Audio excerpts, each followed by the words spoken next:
the Devi Vigraham. This is the Golu. This is the Surya Radham, where the charioteer is reining all the horses, signifying our senses. Navaratri. And worshipping the goddesses, each goddess ka energy. We worship the energy, so invoking that energy in me, that strength in myself. And then I light the Akhanda Deepa. We are kind of uniting and sitting there in silence. It's a huge elevation of consciousness for me. And we all have that divine essence, and we have come with that and born here with that. And we kind of tend to forget that in all the rituals. So it's very beautifully you explained it that you. So I think that devotion develops when you do one particular thing again and again and again and again. It can be through japa, it can be through writing, it can be through rituals, it can be through singing. My marga was singing, and that continues. So I sang to my children when my children were born. When they were in my womb, I sang to them. I chanted. So what I used to connect to at that time is if I'm scared, then I remember Hanuman because somehow Ramana Maharshi has been my inspiration, and and he used to come to me in my dreams a lot of times. Now let's come to Tiruvannamalai, where Bhagwan Sri Ramana Maharshi preached. I had chronic psoriasis. Like I've tried, I think it was when I was 6 years. When I was 6 years old is when I got numerous doctors, you've done, and therapy was in the past to present. When I made biography, I found a beautiful amalgamation of present, past, and future.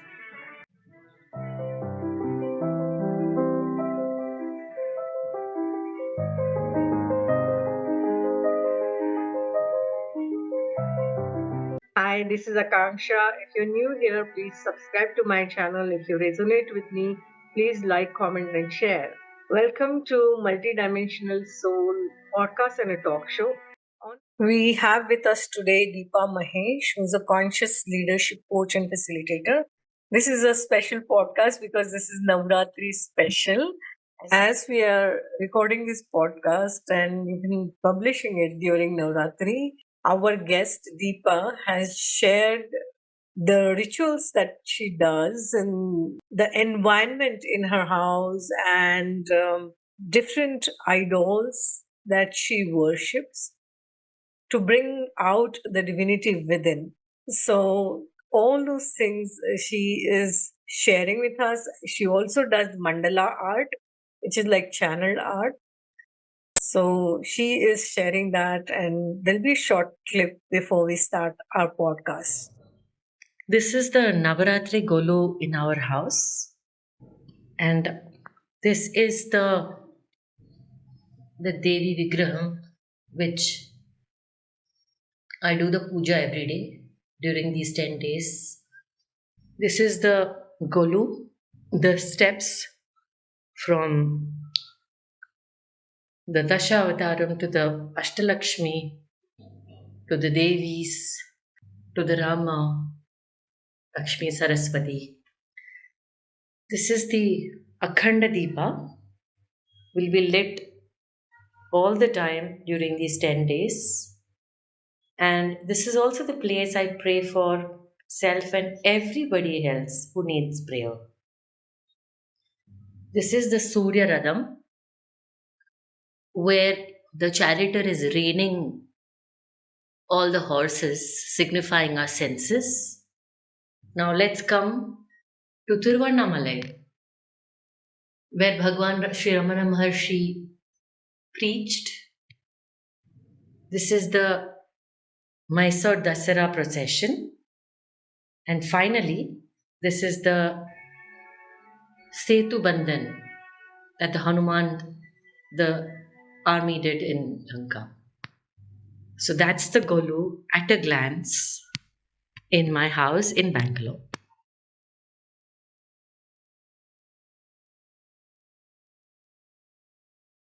And Deepa is going to talk about Devi, her connection, and deep, profound experiences. This is also special because Deepa and I belong to a community of coaches and we know each other from there. So, a very warm welcome, Deepa, on Multidimensional Soul podcast and talk show. It's lovely to have you here. Thank you very much, Akanksha, for inviting me here. And especially during this time, which is so special for me.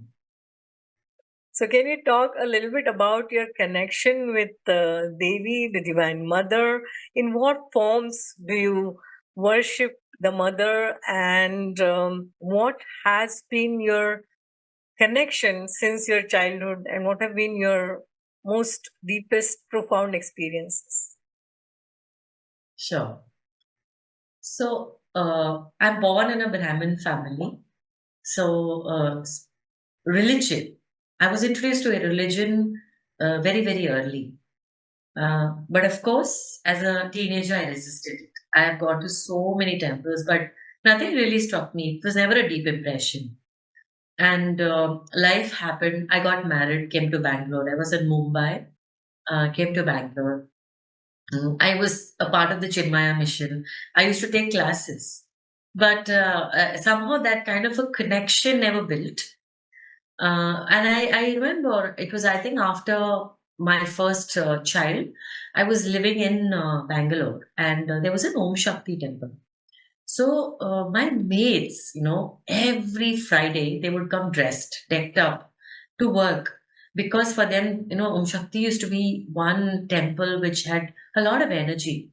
And I became curious, and it was walkable distance. So I became very curious, what is it? When I used to go there on Friday, thanks to my maid, that I used to go there. I would stand there and I would literally adore her beauty. The way they were dressed. There were two deities, the main deity and there was a Utsava Murti. जिनको लेके जाते हैं, they'll be taking them for the rounds. So both these goddesses used to be decked up in jewels and sari and all of that. And then I started asking who dresses them. So they said that there was one lady, she's a non-Brahmin, and I was told that Brahmins are the people who do a lot of puja and all of that. So for me, it was very interesting that the whole management was non-Brahmin, and people who came, like my maid, again non-Brahmin. But you need to have devotion to dress up the goddess like this.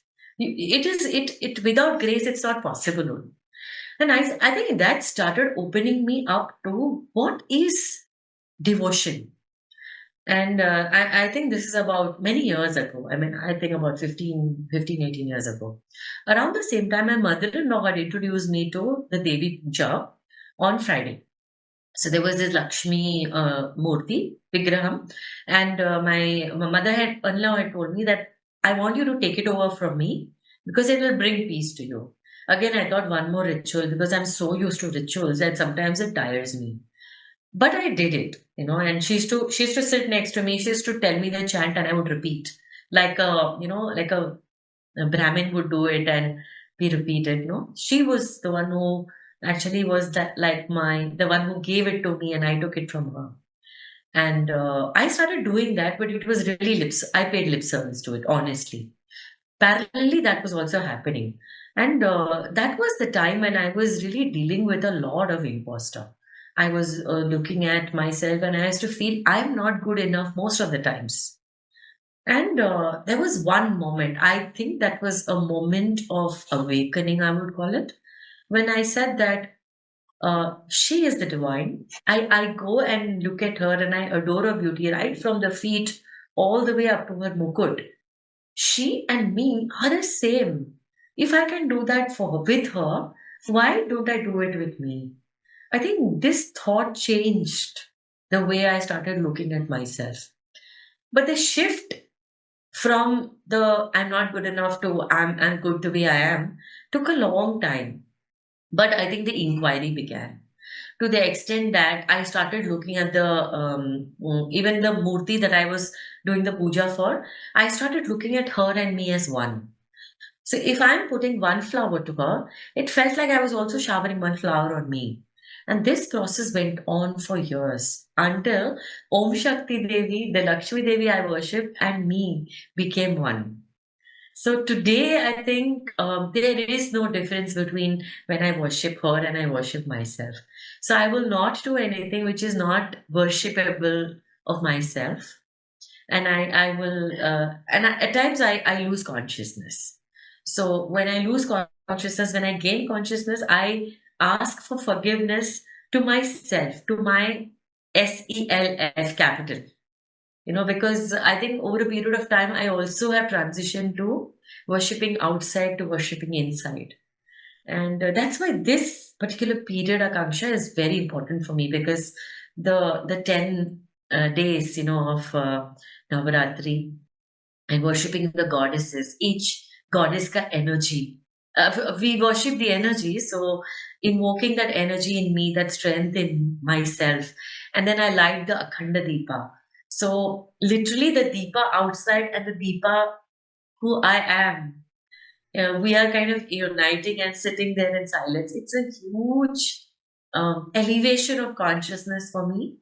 And I've always seen the last few years of me living so conscious that life before Navratri and the person who I was before Navratri and after Navratri, I am not the same. I can feel it. Like there is a shift. I may not be able to articulate it, but I sense it deep in me. Yeah, so beautiful. Yeah, I have seen the goddess in me, as in, I do have soul remembrance of being a goddess at the causal level. And when you remember that at the highest level, ultimately you are the source, you are God, and we all are gods and goddesses, and we all have that divine essence, and we have come with that and born here with that, and we kind of tend to forget that in all the rituals. So it's very beautifully you explained it, that you see and awaken that divinity, the divine essence, when you're worshiping, and it's not that you're doing it just for the sake of rituals. Yeah. And that is the main thing, I think, that we need to, if any key message, I think that would be the key message Yeah. from today's session. And so beautiful. Very true, very true. Because rituals, I think, but now I have a different meaning for rituals. Earlier, when I was a child, I did rituals, and then I stopped them. Literally, because I did not understand, and then I befriended them in my own way. I step into the ritual with my understanding, and today I create my own rituals. So sometimes my mother would tell me, "I think you do more than me." But I think the ritual I do so that I keep connected with that divine source. Because, see, most of the times, Akanksha, I'm dealing with leaders. And most of the times, leaders are not coming with consciousness. They come to solve a problem. And of course, I meet the client where they are. But the being that serves them, the being me that serves them, comes from consciousness always. I can't switch it off. Yeah, so they receive the doing aspects along with the being that I bring. And I think that is the real reason why I had to go through my journey. Yes. And that I've understood now. So true. In this world of hustle, and doing, we need to come back to that being. And so many times, just by our presence and being, Yeah. we bring about a shift in the consciousness. Yeah. And I'm getting goosebumps right Yeah. now because right now, in the new earth consciousness, as we are moving to higher vibration and ascending as a collective consciousness, we do need to remember this, that. We need to let go of the control and the hustle culture, and come back to the shift to being. So, in Indian scriptures, and you talked a lot about devotion and rituals, and we'll come to the rituals that you have created after some time. But I would like to know your understanding about Bhakti Yoga. because there are four different paths given in Indian scriptures, and this is, I would say, very unique as against globally. If you see, it's not there so much, and we have devotion as a path for liberation, Yeah. and it is one of the most beautiful and I would say revered and followed also. There are so many liberated Yeah. ascended masters who followed this path. Of course, there are some like Advaita Vedanta, like we before we started, we talked about Ramana Maharshi, who gave a direct path of I am or who am I, Correct. and Nisargadatta Maharaj. So there are different Yeah. paths, but there are sages and ascended masters, Mirabai. yeah, who followed the path of devotion and Devotion. attained liberation. So can you talk about how to go about doing that, and how do you inculcate this in your daily life so that we actually reach there? Yeah. Yeah. So I can share with you my thoughts on this. When I was a child, I think what I would love is in my house, devotional music was right from the time I woke up. Meaning, my parents would wake up at 5:30. From that time, that time that tape recorder, the flat one which will go circle me. Yesteryears, my father would put that right from the morning till night. We'll have some chants, bhajans, and sleep with Hanuman Chalisa. So what I used to connect to at that time is if I'm scared, then I remember Hanuman. If there is thunder and lightning, then my mother used to say, remember Arjuna. You should say Arjuna, Arjuna, and then Arjuna will come and protect you. So as children, as a child, I grew up like that. And I took to this very seriously because I think my marga was bhakti. So there is bhakti, there is karma, and there is jnana yoga. Uh, Bhakti was my primary, then karma, because I had a lot of energy. And I remember when I was 17 or something, my mother sent me to Chinmaya Mission because she said that you're so restless that you better go there and learn some dhyana. So I went there and I started doing so much of karma because so many programs had to be organized and I had so much energy. I can tirelessly work for 12, 15 hours. And my college at that time was just for 3 hours, commerce. So I would all the time be in Chinmaya Mission. So bhakti, because I used to attend all the lectures, but somehow I never retained the lectures. I could never speak that language. Okay, but the essence, when the Guruji used to share stories, the essence of the stories I always picked. So stories became a very important part of my life, and that I think that's how bhakti started. Then in Chinmaya Mission, there used to be bhajan sandhya. So I used to sing bhajans. I used to be a singer, and I never liked classical music because it had structure. But I loved bhajans because it was unstructured and I can just sing the way I want. And Krishna was my favorite. So when there is Krishna, there is devotion, you know. So that is how I started, my bhakti towards the Lord, and then puja, and with rituals, with puja, I think I started becoming closer to the Lord through devotion. So this is how I started. And then my father, I've always seen him till he died. He wrote Sri Ramajayam. He would write and write and write and write. And, he had so many Sri. Our whole loft was filled with his Sri Ramajayams. And he was, again, I saw bhakti. He was cultivating his bhakti through the Sri Ramajayam. And then when a temple in Mulund, when a temple was supposed to be coming, and then at the base they wanted to put all the Sri Ramajayams. We kind of donated all of that from our whole loft was khali because it was all years of him writing Sri Ramajayam. So I think that devotion develops when you do one particular thing again and again and again and again. It can be through japa, it can be through writing, it can be through rituals, it can be through singing. My marga was singing.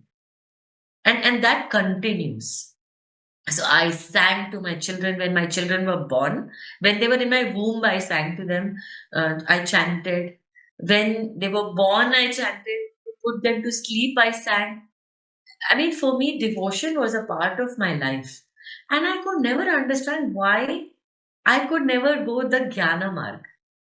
But today, Akanksha, what I see is that whatever I have listened to in the pravachans, it's all coming to me. And because I think I am on the path of dharma.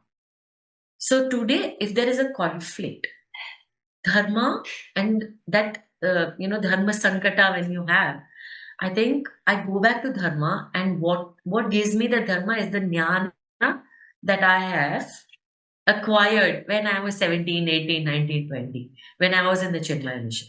So I see that all three are now a part of my life in ways that are different and the ways that guide me.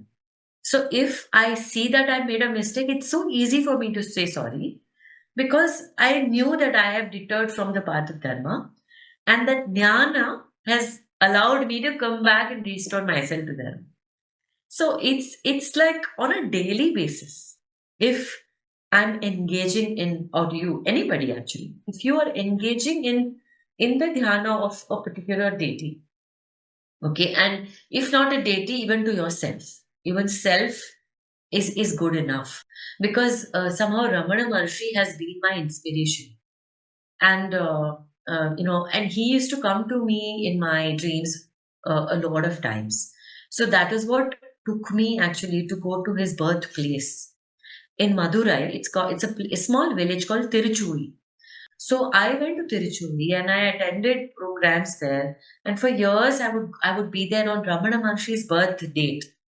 And on his birthday, his house will be opened for normal people. So I would go to his house and I would sit there and chant Akshara Manamale, one of the hymns that he has written. Go to the temple that he visited. Somehow to immerse myself in his energy. Somewhere I felt the energy. And then go to Tiruvannamalai where he preached. So this who am I, this inquiry, and I am, both of these have been a very integral part of my inquiry. And continuously asking who am I, who am I, who am I. So even today I run a 6 months course for self-leadership. The first session I do is to help the participants to really inquire into the I am statement. What is that I am statement? So I think all that I've done is coming together now in some way or the other, and that's what I think makes me so happy, so fulfilled in life. Yeah, beautiful. Yeah, so true. When you chant with devotion, ultimately you go into deep meditative state. And that's the fourth path of Raja Yoga. So, yeah, ultimately you are integrating everything together on Yes. daily basis. So beautiful, and I can so resonate with it because I also chant, meditate, and yes, these kind of conversations also are part of Jnana Yoga, because these Yes. are the conversations that lead to the realization. And there are stories, and that's why our stories in our scriptures are very beautiful. There is a Yes. story of brothers conversing with each other and getting enlightened. It's there Mm. in Yoga Vasishta. Yeah. Yeah, so all these four are kind of very beautifully given to us through our scriptures. Only thing is, what happened over the years is that people got so bogged down in the rituals, and Yeah. Yeah. this is what you should do, this is what you should not do, and the rules and the regulations. And like you said, that all people from all castes are actually there doing, there is no difference between all the humans, so anybody can follow these paths and reach there. You talked about Ramana Maharshi coming in your dreams, and that's very intriguing. And because ascended masters, whoever you connect with, they do guide us from the higher realms. So, can you share any experiences, whether with Ramana Maharshi or with any of the goddess, that you received particular guidance in your meditation or chanting Yeah, for the problems that you have, and some kind of miracles happen. So, can you share those yeah. experiences? One of the clear things is, so when I have two sons, and in our again, one of the ritual is the Upanayanam, the thread ceremony, and it happens at odd ages, 7, 9, 11. So my older son, I think, was turning 9, and at that time, bachal, things were on that we have to put the Upanayanam for them. And for me, this organizing and all of that, it's like overwhelming. And also, there are lots of rules to do it. So that also overwhelms, in addition. So sometimes these rules take me away from the connection to tension. So I was in that phase, and I kept asking for, how am I going to do that? And how am I going to tide this and do it in the right way?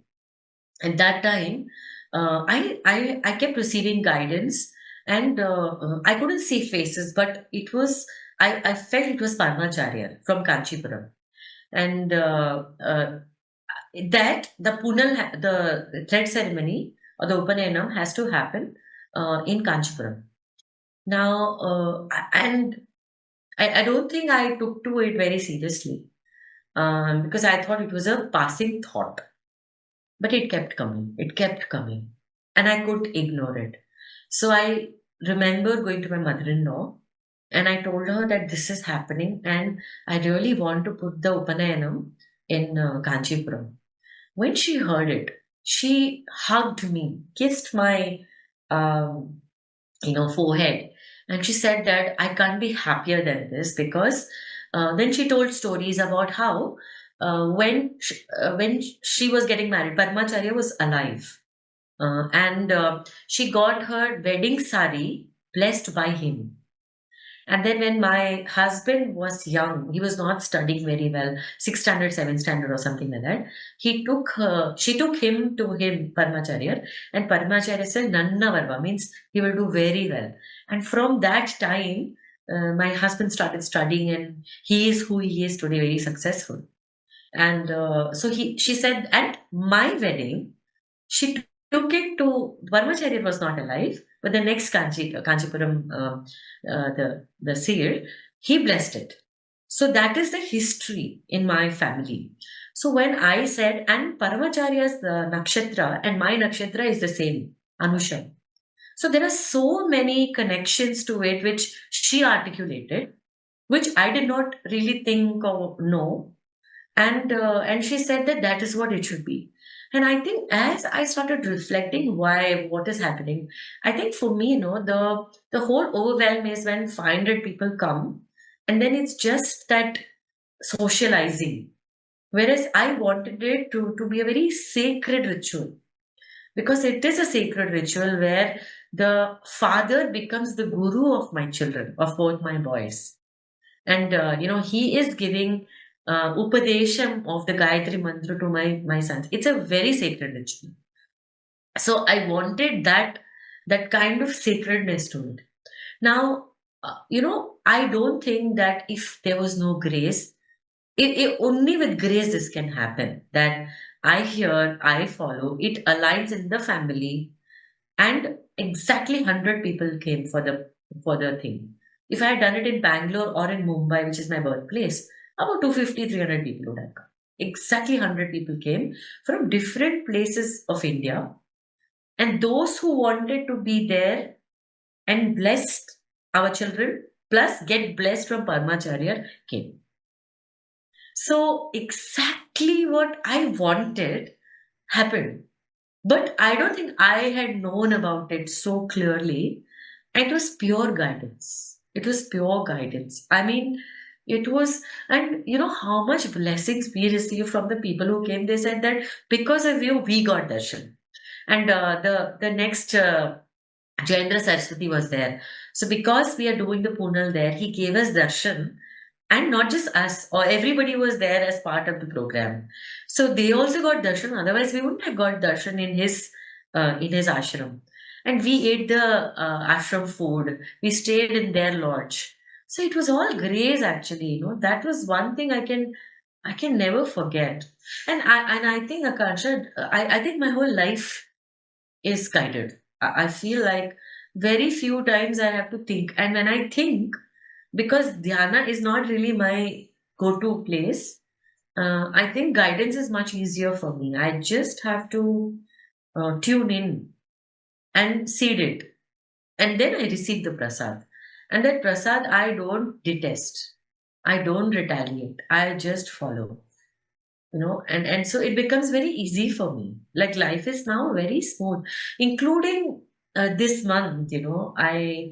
Um, I went on a break. I went on a vacation. I went to Bali and for a conference. And the experiences after that came to me. It was all spiritual. I did a water purification, I did a fire purification ritual. I honestly didn't know. And then I went for sound healing. It was all not planned. Not all the things were planned. But it just came together because I think we were open, not just me, but everybody was together. We were just open and we allowed it. So I think it is grace, and I feel I'm just so graced. Including if I have a health problem, I know it's for a reason.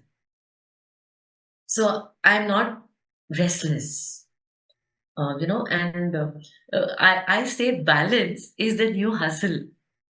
And if you're hustling for balance, I think it's a better pursuit than hustling for money, because that chase is never ending. And at least seeking balance, somewhere you'll reach somewhere in the right place.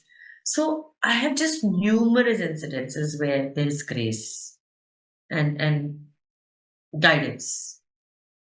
Choosing a house, even mundane things like choosing a house, selling a house, um, or healing my psoriasis. I had chronic psoriasis. Like I tried, I think it was when I was 6 years. When I was 6 years old is when I got numerous doctors, you've done, and I felt so ashamed about it. I never wore I never wore shorts or things like that. And I was so ashamed. My full legs were filled with it. And I remember I used to go to a doctor, and the doctor used to really irritate me to the core. I used to wait for hours to get her appointment. And people said she was the best doctor, homeopath. But I used to get so irritated, and then I used to say that it's an autoimmune disease due to stress, and I'm getting stressed waiting for a medicine. What is the point? One day I said, I'm done with it. I am not going to go to her anymore. But I didn't know what. So I remember in my apartment, in my room, crying, and accidentally my hands went to my feet. 2 days later, I saw the wound coming down. I had not eaten medicine at all. For me, I couldn't understand. Medicine I had not eaten. How is it coming down? And then I kept waiting. And then after I sat in silence, I realized that that was the first time accidentally I touched my wound without hate. Not with love, but with a neutral stance. And after that, I started touching my wound with love. And and that happened and happened and happened.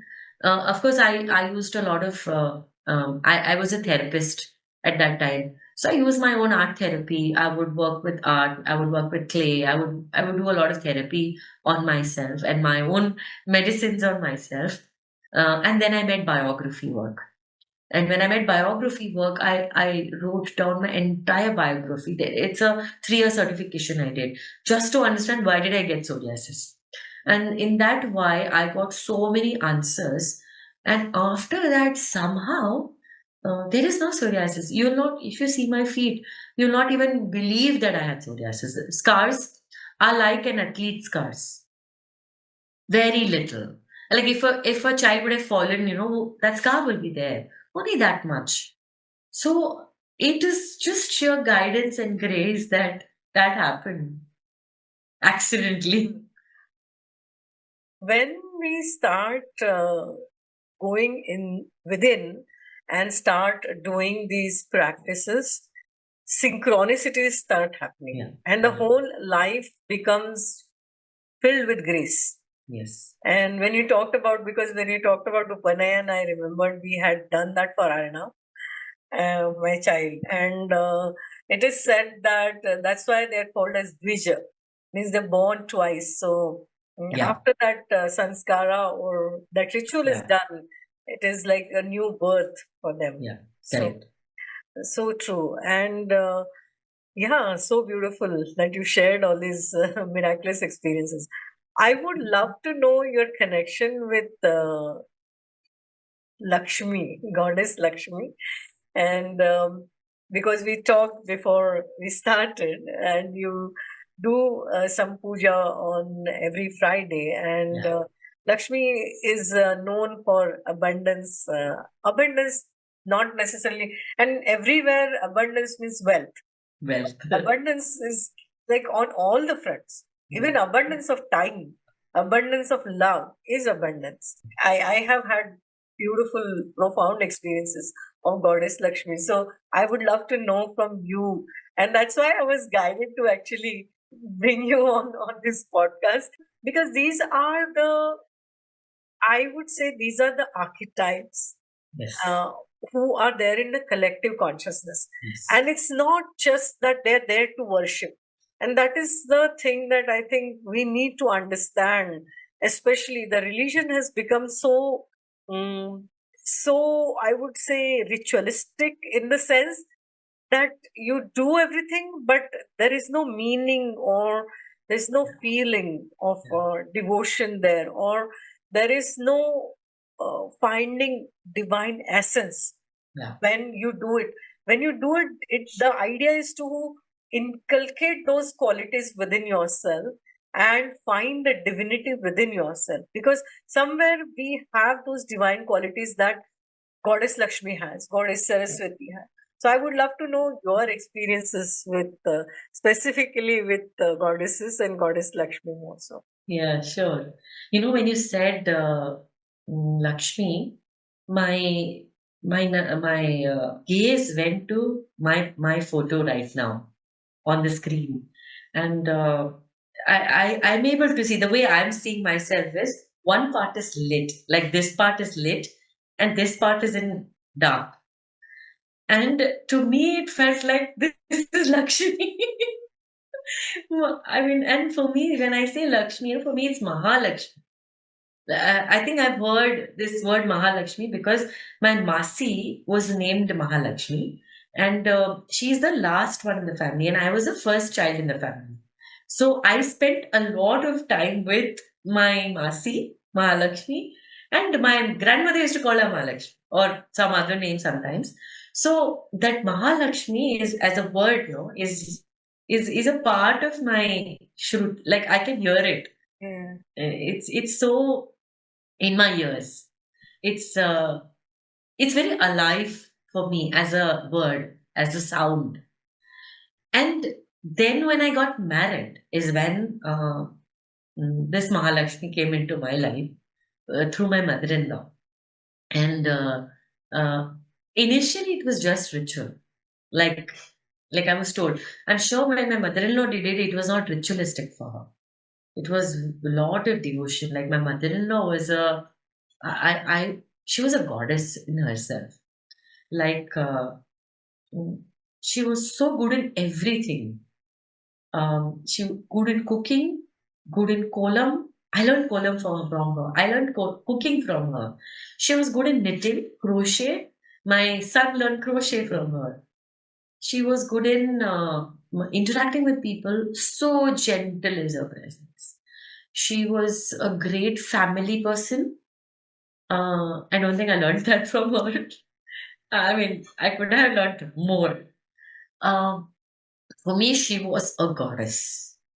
And when she wore her sari, she will not even pin. I use three pins. She will not use one pin.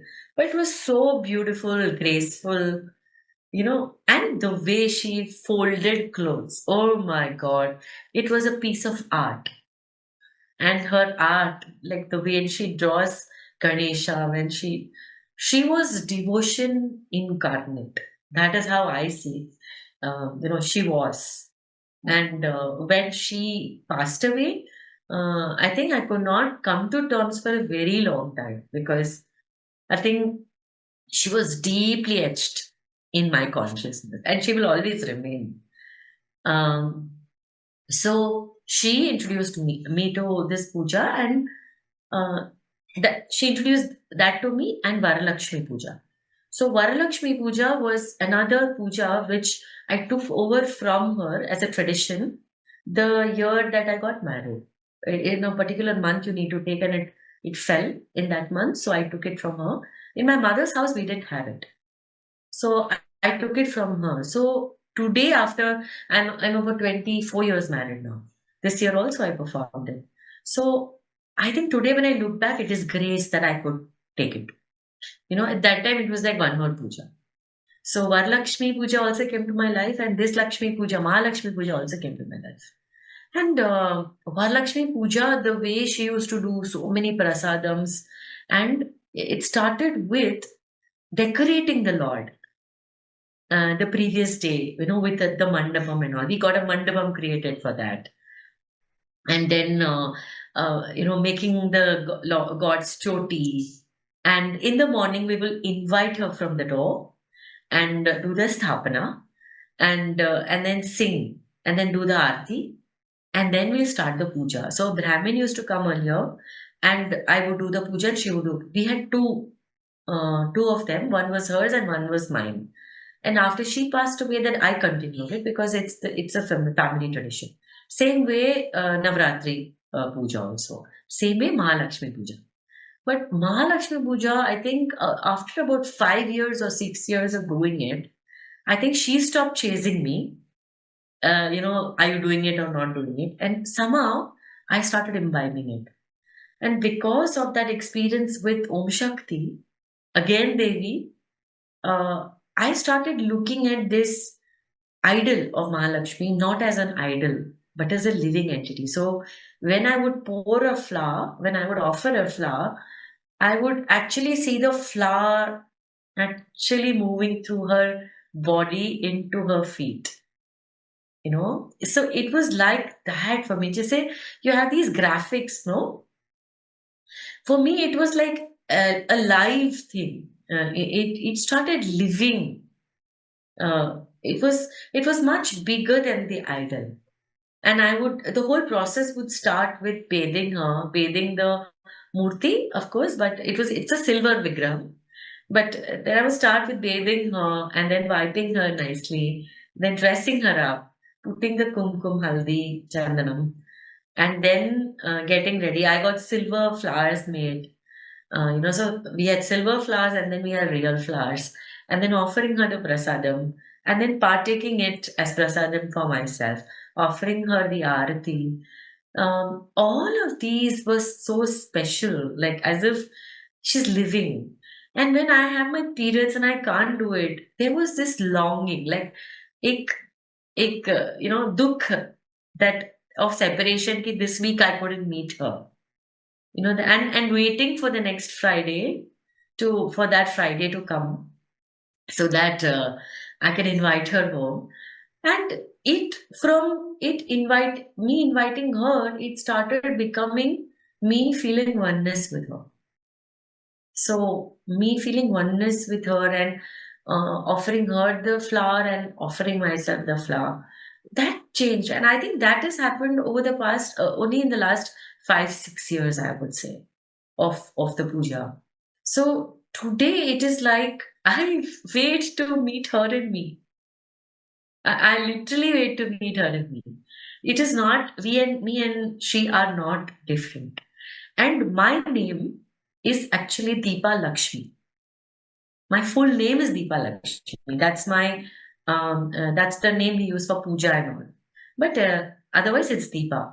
So I also see that Lakshmi is in me, and me and Lakshmi are one. So it's all so much of a significance that it can't be just a coincidence. You talked about abundance, but I somehow never connected Lakshmi to abundance. But as you said, no, what struck me is the abundance I live in right now is something I have never tasted 2 years ago. So for me, abundance, money to is dur dur ki baat. I mean, it is there, but it's there because it's there, and it is there much more than I need. I will ever need, actually. That's how I feel.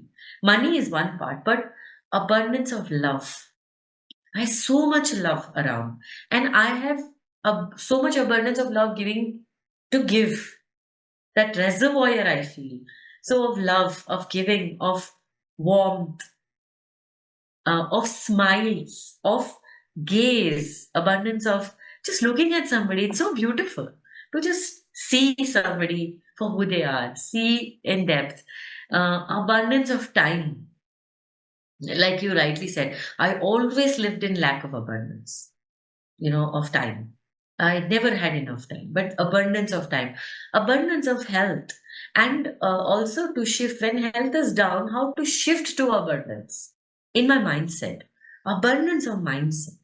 So I'm thank you actually, Akanksha, for offering me this connection, which now I understand why I have it because of my connection. Yes, because of the connection. And this is something so beautiful that because even though I'm not, I wouldn't call myself very religious, but I do certain mantras and pujas because I connect very deeply with Ganesh ji, Lakshmi ji, Hanuman ji, and other deities. So, and when we connect at a deeper level, then we start imbibing those qualities and start awakening those qualities of divine essence within us. And Okay. that's where that abundance is. It's something that I've experienced with Goddess Lakshmi so much. Wow, thank you for Sure. this. Sure.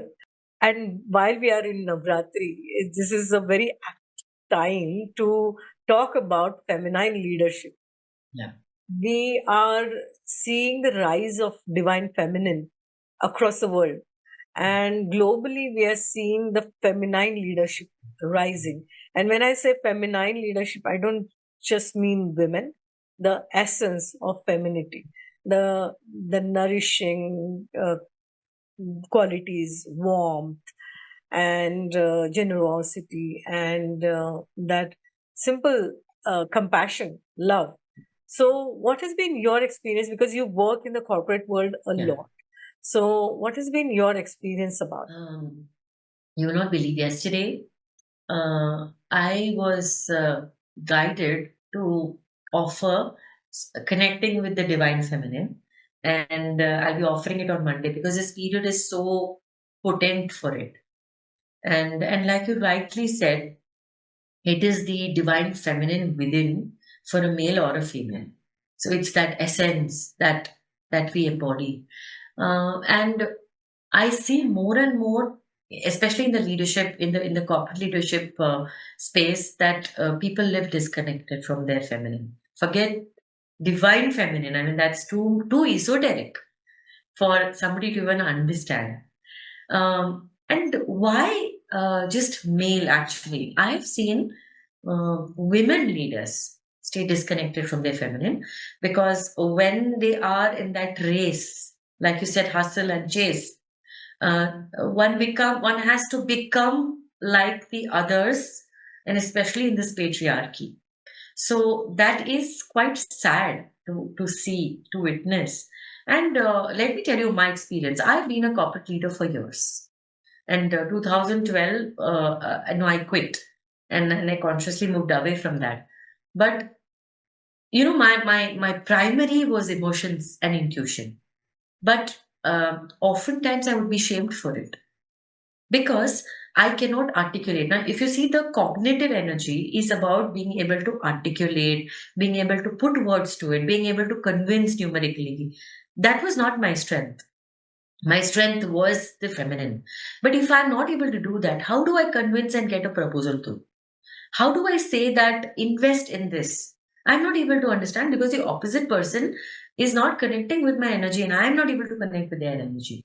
So I used to feel very frustrated that why am I a fish out of water? I felt like a fish out of water all the time.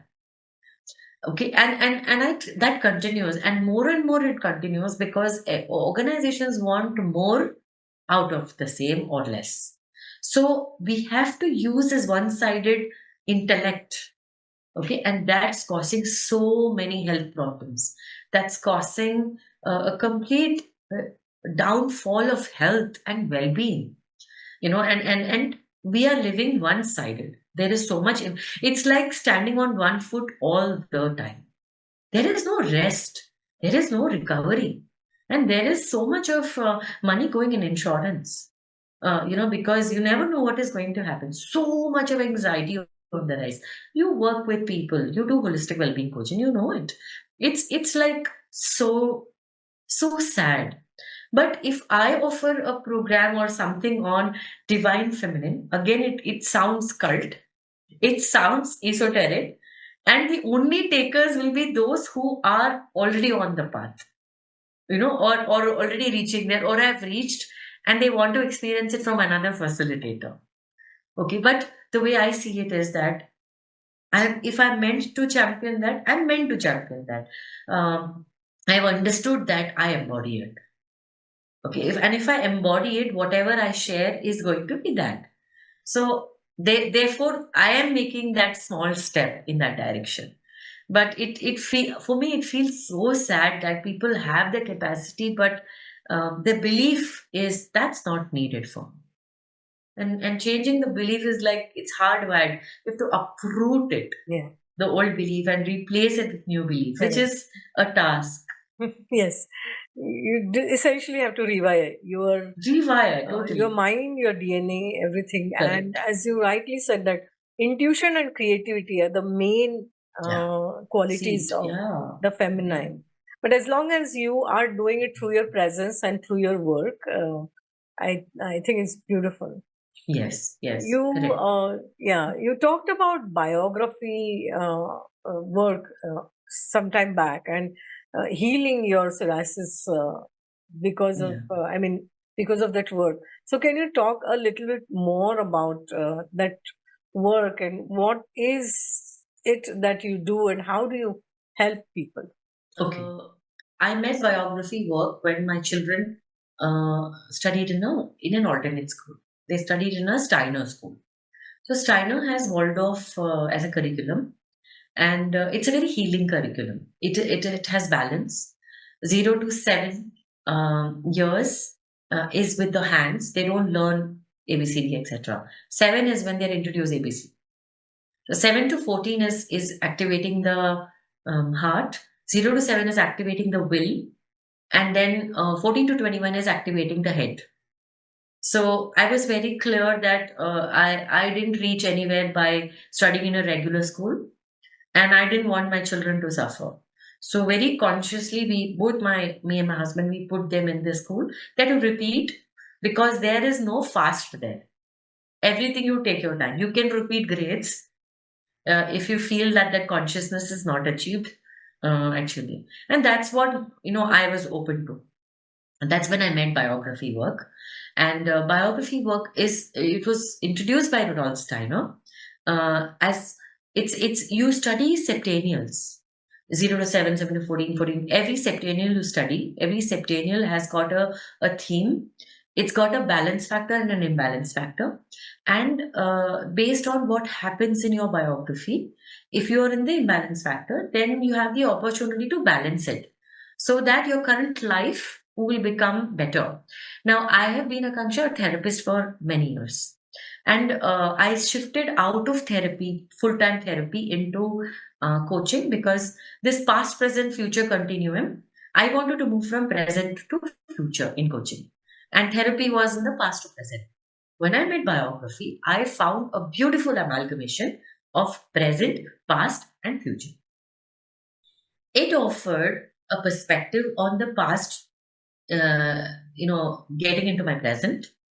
And if I heal it, what could my future be? And therefore, it felt like this is the an amazing way of coaching an individual. Now, it is esoteric, it is psychospiritual. Yeah, and I feel like I've earned it to be able to do it with a lot of the methodologies that I did it. So I'm a psychologist. I can use the knowledge of psychology as well as spirituality and bring biography to human beings. So when I looked at my 0 to 7, before I go to 0 to 7, there is something called birth signature. So when you are born, there are circumstances externally, there are circumstances with your parents, inside your parents' lives, between them, and also in the ecosystem they live in. So we study all of that and arrive at what is the birth signature of the client, of the person whom I'm dealing with. And that birth signature repeats itself again and again and again and again. Once you decode that, now the birth signature can be a negative one, which is troubling them, or it can be a positive one, which has come, but the client is not even aware of it. So you're losing an opportunity to be conscious of it. So birth signature, it's a very psycho-spiritual way of understanding your life. And it's a, Ralph Steiner talks about the story between the past birth. There is a waiting time. There is a, you look at your karmas, what do you have to exhaust? And then you look at all the planet, Saturn is the farthest and moon being the closest. Every planet has got a shadow quality and a light quality. So we decode that light quality, shadow quality, then they come on earth, and that's when the birth signature happens. When you are on earth, you forget what your purpose is and all of that, and then all your life you are looking at it. So our scriptures also say this. Our Vedanta says that, and biography also says that, and biography work is done by Westerners.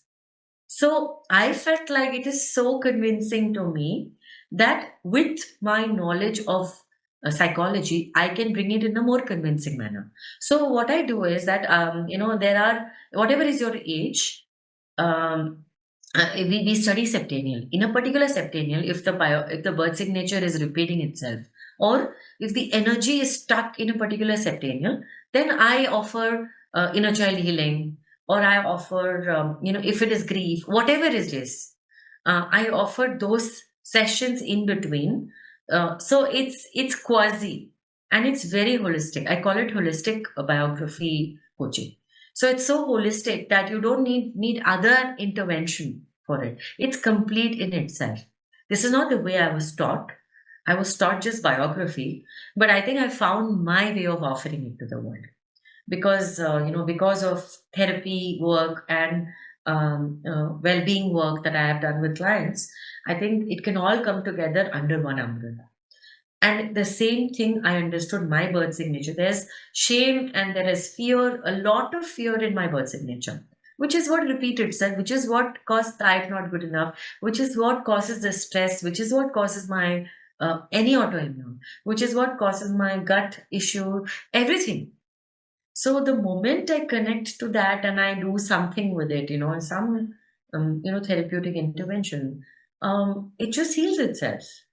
And today, I mean, it is not so popular in India because it's coming from the West. But I think a few of us who got trained, are doing it in our own way. And today, I have corporate professionals who are doing this self-sponsored. Organization isn't sponsored. Organization still wants leadership coaching, but leadership, I feel, is the individual and not the role. So when that individual is broken, the actions also will be broken only. To an extent, I can put a band-aid or he can put a band-aid, but beyond that, the brokenness you have to heal. So people who understand it, they go for it. And now more and more I'm seeing that this being so holistic that I think I stand for it. And I think in the years to come, I am going to popularize because Okay. it's coming very clear to me that this Yeah. this has to reach people. What's the point me getting certified if it is not reaching me? Yeah. Yeah. You rightly said that it's like just putting a band-aid if you do just the training and Mm, coaching on leadership. You mm, have to go deeper. who the person is, and person beyond that, the person's mind and the soul. Unless you go unlayer all of that, you Yes. will not be able to fix the Yes. problem. Yes. Amazing. Exactly. Okay, so I ask all my guests few questions towards the end, like rapid Sure. fire. Can I Okay. ask you those? Yeah, sure. Okay. If you were to explain multidimensional soul to anyone, how would you explain it? There's an image that's coming to me. There is a center and there's a periphery, like a mandala. Yeah. What is holistic well-being according to you? Well-being of the body, well-being of the breath, well-being of the mind, the thoughts, well-being of the emotions, well-being of your purpose, and well-being in a habitual way. All of this put together, again, it's a mandala for me. If you were to make any changes in the educational system, and you are so beautifully taken the decision of educating your children, and I just love how they focus on first heart and then will, and then First heart, will, head, first will, and then heart, and then will head. and then heart and then head. Yeah. So it is so beautiful. So otherwise, if, because not all kids are in that education system, if you were to make changes in current education system, what would that be? I would promote Waldorf system. I would make it more visible. Okay. Yeah, because it's not known, and there is a way of educating children. And the other thing is, I would say that if you educate a child in the Waldorf system, your child turns out very well. Because my son is now in engineering, and he's turned out well. Okay. So there is a proof. There are people who are doctors, there are people who are theater artists, and it's possible Okay. What is the ultimate purpose of life? to serve. What is love? It's an energy that embraces self and others. What is self-love? Okay. It's the energy that embraces self. Okay. It's like deep connection with self. What's your parting message for our audience today? I think we explored so much, but there's this one line that always rings a bell in my ear. What you have is his gift to you. What you do with what you have is your gift unto him. This is a quote by Swami Chinmayananda, which I listened to, I read when I was really young. And every now and then I keep checking, is the gift unto him worthy enough? Which means all more work is to be done. So every action that you take or anyone takes, if the why is clear, and if we are on the path of righteousness and dharma, I think we live fulfilled. I live fulfilled, you live fulfilled. So yeah, ask the why and restore that fulfillment, because joy and fulfillment is what we live for. What's the way people can connect with you? My email ID, my phone number, or my LinkedIn profile. I mean, I'm on LinkedIn. And yeah, these are the spaces. We Okay. can probably put it in the. Yeah, we'll put it in the video description. It's been so lovely having you here, and especially during Navratri. Thank you so much. Thank you, Akanksshaa. Thank you for inviting me. Thank you. Namaste. Thank you for tuning in from wherever you are in the world. As Ramdas says, that we are just walking each other home. So thank you for co-creating the new earth along with me and my guests. If you resonate with me, subscribe to my channel, like, comment, and share. Let's keep this beautiful energy in flow, in motion. Namaste. Lots of love.